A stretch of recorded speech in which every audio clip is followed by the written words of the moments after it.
Now people, before I tell you this story, I'm going to ask you one favor. Pause the video and go and get your popcorn because this is about to get crazy. Now people, meet this man right here. His name is Brian Nichols. He was accused of rape in March 11th in 2005. He unalived the judge in the courtroom when he thought he was going to be found guilty. Now, for the people that don't know a lot about Brian Nichols, he grew up in Maryland in a middle-class household. He went to college in Pennsylvania and he moved to Georgia in 1995. Brian Nichols also had 2 children. He had a son and a daughter. And back in 2005, one of his kids was born 4 days before he took the judge's life in the courtroom. Also, Brian Nichols was very smart. When he went to Kutztown University of Pennsylvania, he played football. He also worked for UPS, and everybody that knew Brian Nichols said he was a very nice person, a very loving father. Now, before I go any further, I'm going to give you a little more context on Brian Nichols so you can make sense of this entire story. Now, the woman that accused Brian Nichols of rape, he had 2 trials.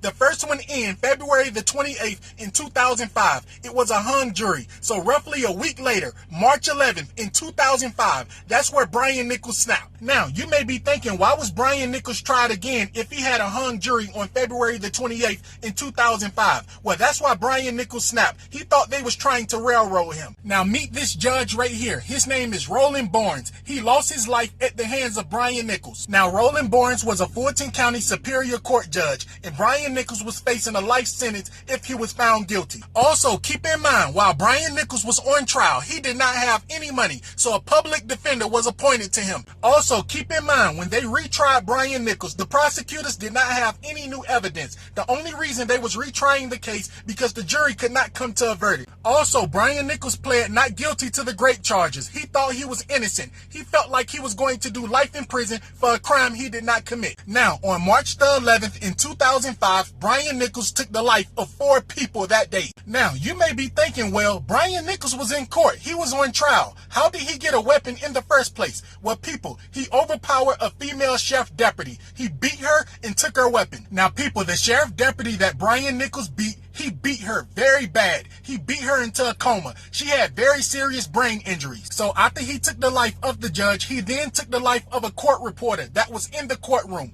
He then took the life of another sheriff deputy. Now people, when I tell you this was like a movie in Atlanta, Georgia, this was like an action-packed movie. After he took the lives of the judge and all the people in the courtroom, he hijacked several vehicles and drove to Duluth, Georgia. He then unalived a federal agent and stole his pickup truck. And people, when I tell you they couldn't find Brian Nichols anywhere, they could not find this man. They had helicopters in the air. They had everywhere shut down. They had the entire city shut down. But little did Fulton County Police know, Brian Nichols drove all the way to Duluth, Georgia, to some random apartments and knocked on someone's apartment door and held up a weapon to her head and held her hostage for several hours. Now, the woman that Brian Nichols held hostage in Duluth, Georgia is named Ashley Smith. Now, at this point, you may be thinking, it's no way Brian Nichols is going to let this woman live. Well, people, he let her live. He even let her leave and call 911 to turn him in. She even got a $70,000 reward. She even wrote a book. She was a hero. Now, people, you may be thinking, where is Brian Nichols right now? Well, he's serving multiple life sentences in the state of Georgia. Now, people, having said that, here's the $1 million